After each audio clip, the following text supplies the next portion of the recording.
નમસ્કાર દર્શક મિત્રો, તાપી જિલ્લાના સમાચારોથી અવગત કરાવતું સમય ક્રાંતિ ન્યૂઝ બુલેટિનમાં વિગતવાર સમાચારો નિહાળો.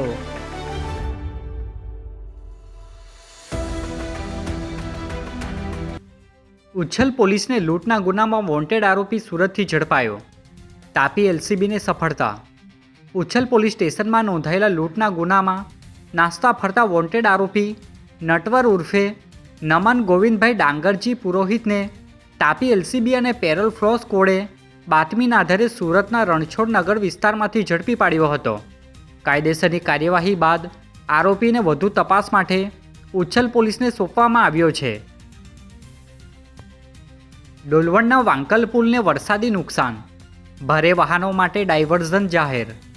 ડોલવણ તાલુકામાં આવેલા વાંકલ પુલની સાઈડનો ભાગ ભારે વરસાદના કારણે ધોવાણ થઈ જતા સલામતીના ભાગરૂપે ભારે વાહનોની અવરજવર પર પ્રતિબંધ મૂકી ડાયવર્ઝન આપવામાં આવ્યું છે. તંત્રે વાહન ચાલકોને સૂચિત વૈકલ્પિક માર્ગનો ઉપયોગ કરવા અપીલ કરી છે. ઉકાઈ ડેમની સપાટીમાં 48 કલાકમાં 13 ફૂટનો વધારો. સિઝનમાં પ્રથમવાર હાઇડ્રો શરૂ. ઉકાઈ ડેમમાં છેલ્લા 48 કલાકમાં 13 ફૂટ જેટલો વધારો નોંધાયો છે. હાલ ડેમમાં 67% ભરાયો છે અને રૂલ લેવલથી માત્ર 5 ફૂટ દૂર છે. ઉપરવાસમાંથી 2.5 લાખ ક્યુસેક પાણીની આવક થઈ રહી છે. સિઝનમાં પ્રથમવાર એક હાઇડ્રો શરૂ કરી 6000 ક્યુસેક પાણી છોડવામાં આવી રહ્યું છે. ઉકાઈ ડેમમાં હાલમાં છેલ્લા 48 કલાકના વરસાદને જોતા ડેમની સપાટીમાં 12.95 ફૂટનો વધારો થયેલ છે. તેમજ હાલના તબક્કે જોવા જઈએ તો ડેમનું લેવલ 329.98 ફૂટ છે અને પાણીની આવક 2,29,000 ક્યુસેક છે.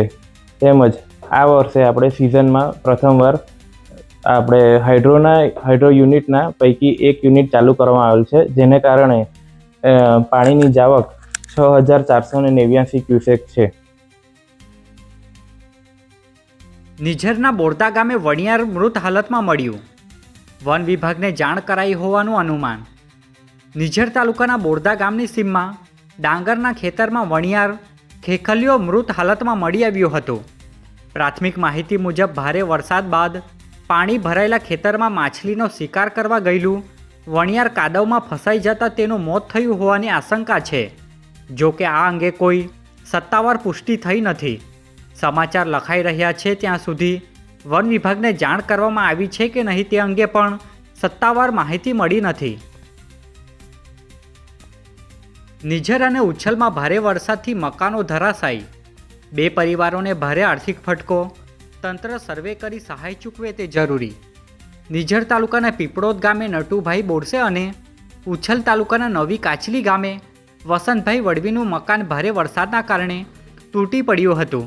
ઘટનામાં કોઈ જાનહાનિ થઈ નથી, પરંતુ બંને પરિવારોને ભારે આર્થિક નુકસાન થયું છે. ત્યારે તંત્ર રાહત પેકેજ હેઠળ નુકસાનીનું વળતર ચૂકવે તે જરૂરી બન્યું છે. તાપી જિલ્લા માટે ગૌરવ.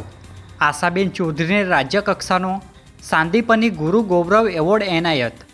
તાપી જિલ્લાની આશાબેન ચૌધરીને શિક્ષણ ક્ષેત્રે નવીન કામગીરી અને વિદ્યાર્થીઓના સર્વાંગી વિકાસમાં નોંધપાત્ર યોગદાન બદલ રાજ્ય કક્ષાનો સાંદીપની ગુરુ ગૌરવ એવોર્ડ 2026 એનાયત કરવામાં આવ્યો છે. હાલ તેઓ નાયબ જિલ્લા પ્રાથમિક શિક્ષણ અધિકારી PM પોષણ તરીકે ફરજ બજાવી રહ્યા છે. તાપી જિલ્લામાં વરસાદનું જોર ઘટ્યું.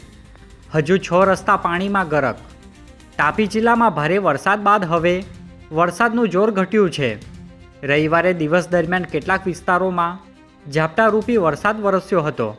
છેલ્લા 24 કલાકમાં સોંગઢમાં 1.4 ઇંચ, વ્યારામાં 1 ઇંચ તેમજ વાલોડ, ઉકાઈ, નિઝર અને કુકરમુંડા તાલુકામાં 0.8 ઇંચ જેટલો વરસાદ નોંધાયો હતો. જો કે વરસાદનું જોર ઘટવા છતાં જિલ્લામાં હજુ 6 રસ્તાઓ પાણીમાં ગરકાવ છે, જેમાં ડોલવણના 2, વાલોડનો 1, સોંગઢના 2 અને ઉકાઈનો 1 રસ્તો પ્રભાવિત છે. સોંગઢમાં પડેલા ભારે વરસાદ બાદ કોઝવે પર યુદ્ધના ધોરણે સફાઈ, માર્ગ ફરી કરાયો સુચારુ. સોંગઢ તાલુકામાં ભારે વરસાદ બાદ નેશનલ હાઈવેથી માંડણ જાગૃતિ હાઈસ્કૂલ તરફ જતા કોઝવે પર વરસાદી પાણી સાથે આવેલા કચરા, ઝાડી ઝાખરા અને અન્ય અવરોધોને તંત્ર દ્વારા યુદ્ધના ધોરણે દૂર કરવામાં આવ્યા. માર્ગ વ્યવહાર સામાન્ય રહે અને લોકોને અવરજવરમાં મુશ્કેલી ન પડે તે માટે સફાઈ અને પાણીના નિકાલની કામગીરી હાથ ધરવામાં આવી છે. આજે બુલેટિનમાં બસ આટલું જ અને સમય ક્રાંતિ ન્યૂઝ ચેનલને લાઇક શેર કોમેન્ટ્સ અને સબસ્ક્રાઇબ અવશ્ય કરી લેશો, જેથી કરી તમને તાપી જિલ્લાના સમાચારોની અપડેટ મળતી રહે અને મને રજા આપશો. આભાર. જય હિન્દ, જય ભારત.